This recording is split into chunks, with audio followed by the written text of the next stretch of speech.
AMD 台灣分公司來到台南市政府捐贈31台 AI 筆記型電腦，由市長黃偉綽代表接收，同時頒發感謝狀，感謝 AMD 發揮企業社會責任，以實際行動支持台南科技教育，協助打造更完善的 AI 學習環境。蘇姿豐董事長，他是台南出生，的傑出子弟，那。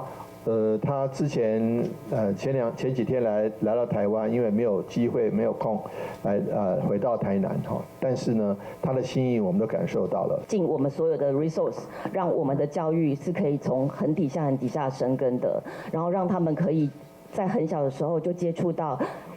很好的AI 的啟發跟整個 STEAM 的 education， 然後為我們奠定台灣的下一步。台南市這幾檔持續建置所謂甲 AI 學習環境，推動 AI 甲定時教育，導到強化校園智慧教學設備。而前第一批50台高效能 AI 筆記型電腦陸續到位，提供查經 AI 教育重點學校之外，這回 AMD 的 AI 筆記型電腦將配置在咧台南市 AI 創客中心，改善每個學校的電腦教室改成 AI PC。那有的學校的班級可以用 AI 的筆電，然後把一些比較高運算力的，就在老師的教室裡面，就不用學生都要進到資訊中心。教育局表示，台南有計還會採購2000台 AI 筆記型電腦，強化 AI 教育能力。